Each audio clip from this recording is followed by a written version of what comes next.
అదరగొట్టే కారం రంగు రుచి ఆచి కారం పొడి. తెలంగాణ రాష్ట్ర వ్యాప్తంగా మళ్లీ భిన్న వాతావరణ పరిస్థితులను చూస్తున్నాము. ఉన్నట్టుండి ఒక్కసారిగా ఉష్ణోగ్రతలు కూడా పెరిగిపోయాయి. అయితే రానున్న రోజుల్లో మళ్లీ వర్షాలు కురిసే అవకాశం ఉందా, లేదంటే ఇదే విధంగా ఎండల తీవ్రత ఉండబోతుందా అనేది తెలుసుకుందాము. మనతో పాటు వాతావరణ శాఖ అధికారి ధర్మరాజ్ గారు ఉన్నారు. మిగతా విషయాలను ఆయన మాటల్లోనే అడిగి తెలుసుకుందాం. నమస్తే సార్. సార్, 2-3 రోజులుగా చూస్తున్నాము మళ్ళీ ఎండ తీవ్రత అనేది పెరుగుతోంది. ప్రస్తుతం వాతావరణ పరిస్థితులు ఏ విధంగా ఉన్నాయి? ప్రస్తుతం కనుక తెలంగాణ రాష్ట్రంలో కనుక చూసుకున్నట్లయితే పొడిబారిన వాతావరణం అనేది కనిపిస్తుంది.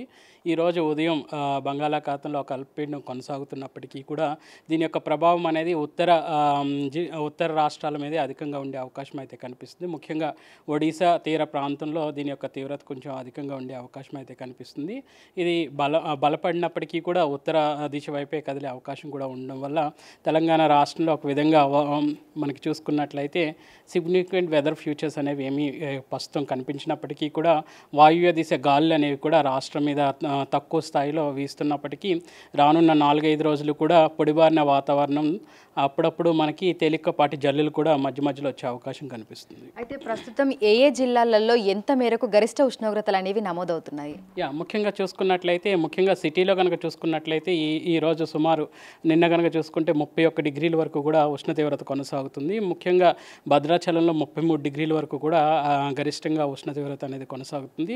ఒక విధంగా చూసుకున్నట్లయితే సగటు కంటే కూడా ఉష్ణ తీవ్రత కూడా క్రమేపీ అన్ని జిల్లాల్లో కూడా 30 డిగ్రీల వరకు కూడా కొనసాగుతుందనే చెప్పొచ్చు.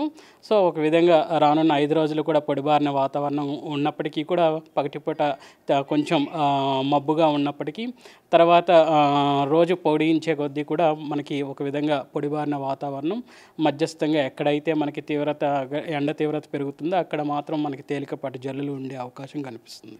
సాధారణంగా నైరుతి ఋతుపవనాల తిరోగమనం సమయంలో వాతావరణం ఇదే విధంగా ఉంటుందా, లేదంటే ఈ సంవత్సరం ఏమైనా మార్పులు వచ్చాయి అంటారు?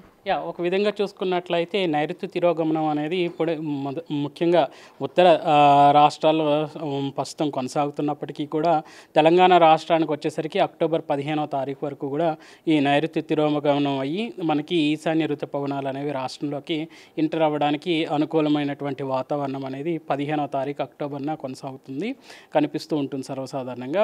ప్రస్తుతం కనుక చూసుకున్నట్లయితే మనకి ఒక విధంగా ప్రస్తుతం తేమ శాతం కూడా తగ్గడం వల్ల ఒక విధంగా పొడిబారిన వాతావరణం అనేది కనిపిస్తుంది. ఎప్పుడైతే మనకి గాలిలో తేమ శాతం పెరుగుతుందో అప్పుడు మనకి కొంచెం దట్టమైన మబ్బులు ఏర్పడడం, ఆ మబ్బుల నుంచి మనకి వర్షం అనేది వస్తుంది. ప్రస్తుతం కనుక చూసుకున్నట్లయితే ఒక విధంగా ఈ యొక్క తేమ శాతం కూడా ఇటు చూసుకున్నట్లయితే ప్రస్తుతం అరేబియా మహాసముద్రంలో ఒక అల్పపీడనము, అలాగే చూసుకున్నట్లయితే బంగాళాఖాతంలో కూడా ఒక అల్పపీడనం అనేది కొనసాగుతుంది. ఇది బలపడి క్రమేపీ ఉత్తరం వైపే కొనసాగే అవకాశం కూడా కనిపిస్తుంది. సో మామూలుగా అయితే ఈ సమయంలో మనకు గరిష్ట ఉష్ణోగ్రతలు ఎంతవరకు నమోదవుతాయి, ప్రస్తుతం ఏ విధంగా నమోదవుతున్నాయి అంటారు?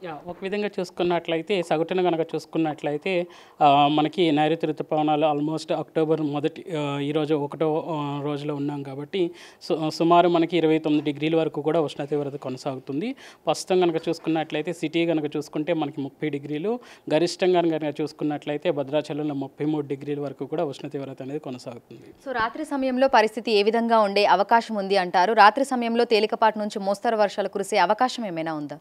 ఒక విధంగా చూసుకున్నట్లయితే నైరుతి ఋతుపవనాలు అనేది తిరోగమనం ఇంకా చెందలేదు కాబట్టి ఒక విధంగా తేలికపాటి జల్లులు అనేవి సర్వసాధారణంగా వచ్చే అవకాశాలు కూడా కొట్టిపారవేయలేం. కానీ ఉష్ణ తీవ్రతను బట్టి మనకి గరిష్టంగా ఎక్కడైతే ఉష్ణ తీవ్రత నమోదవుతుందో అక్కడ మనకి తేలికపాటి జల్లులు కురిసే అవకాశం కనిపిస్తూ ఉంటుంది. అయితే ఉండాల్సిన దానికంటే 1-2-3 డిగ్రీలు అధికంగానే గరిష్ట ఉష్ణోగ్రతలు అనేవి నమోదవుతున్నాయి. ఇందుకు గల కారణాలు ఏమై ఉండొచ్చు అనుకుంటున్నారు? ఒక విధంగా చూసుకున్నట్లయితే సర్వసాధారణంగా మనం గ్రీనరీ అనేది ఒక విధంగా దెబ్బతిందనే చెప్పొచ్చు. గత కొన్ని సంవత్సరాలుగా చూసుకున్నట్లయితే హైదరాబాద్కి ఇప్పుడు ప్రస్తుతం ఉన్నటువంటి సిటీ వెదర్ కండిషన్స్కి కనుక చూసుకున్నట్లయితే చాలా తేడాలు అనేవి కూడా కనిపిస్తున్నాయి. ముఖ్యంగా ఇకో బయలాజికల్ సిస్టమ్ అనేది దెబ్బతిందనే చెప్పొచ్చు. సుమారు 37% ఈ యొక్క వెజిటేషన్ అనేది కట్ ఆఫ్ అయిందని కూడా చెప్పొచ్చు. సో ఒక విధంగా ఎప్పుడైతే వెజిటేషన్ కట్ అవుతుందో గణనీయంగా ఉష్ణ తీవ్రత కూడా పెరుగుతుంది. అలాగే మనం వాడేటువంటి వెహికల్స్ కానీ తర్వాత సహజసిద్ధమైనటువంటి వనరుల్ని కూడా మనం అధిక మొత్తంలో వాడడం వల్ల కూడా ఒక విధంగా భూ ఉపరితలం మీద ఈ యొక్క వాహనాల నుంచి వెలువడేటువంటి పొగ కానీ ఫ్యాక్టరీల నుంచి కర్మాగారాల నుంచి వచ్చే విడుదలయ్యేటువంటి పొగ కానీ ఇవన్నీ కూడా ఈ గ్రీన్ హౌస్ గ్యాసెస్ని అధిక మొత్తంలో పెంచడానికి ఎప్పుడైతే అధిక మొత్తంలో గ్రీన్ హౌసెస్ అనేవి గ్యాసెస్ అనేవి పెరుగుతాయో ఇవి భూ ఉపరితలం మీద ఉన్నటువంటి వేడిమి వాతావరణం పెంచడానికి కూడా దోహదపడుతుంటాయి. సో ప్రస్తుతం చూసుకున్నట్లయితే కూడా మాన్సూన్ వర్షాలకి బ్రేక్ పడి ఉష్ణోగ్రతలు పెరుగుతున్నాయని చెప్పుకోవచ్చా? ఒక విధంగా చూసుకున్నట్లయితే మాన్సూన్ కొనసాగుతున్నప్పటికీ కూడా ప్రస్తుతం గాలిలో ఉన్నటువంటి తేమ తగ్గడం వల్ల ఒక విధంగా పొడిబారిన వాతావరణం కనిపించినప్పటికీ కూడా మళ్ళీ ఈ వారం చివరిలో మనకి 1-2 జల్లులు అనేవి పడే అవకాశం కూడా కనిపిస్తుంది. Thank you sir, thank you so much. So ప్రస్తుతం చూసుకుంటే ఇటు హైదరాబాద్తో పాటు తెలంగాణ రాష్ట్ర వ్యాప్తంగా కూడా మనకు పొడి వాతావరణమే కనిపిస్తుంది. గత 2-3 రోజులుగా కూడా పరిస్థితి ఇదే విధంగా ఉంది. సో అక్టోబర్ 1, 2, 3, 4 ఈ 4 రోజులలో కూడా ఇదే విధమైనటువంటి వాతావరణ పరిస్థితులు ఉండే అవకాశం ఉన్నట్లుగా కూడా అధికారులు అయితే తెలుపుతున్నారు. అక్టోబర్ మొదటి వారం చివరి రోజులలో మనకి తేలికపాటి నుంచి మోస్తరు వర్షాలు అక్కడక్కడ కురిసే అవకాశం ఉన్నట్లుగా కూడా తెలుపుతున్నారు. అయితే ప్రస్తుతం ఉండాల్సిన వాటికంటే కూడా 1-2 డిగ్రీలు ఎక్కువగానే గరిష్ట ఉష్ణోగ్రతలు నమోదవుతున్నాయని కూడా అంటున్నారు. వీడియో జర్నలిస్ట్ రాజుతో అంజుమ, బిగ్ టీవీ, హైదరాబాద్.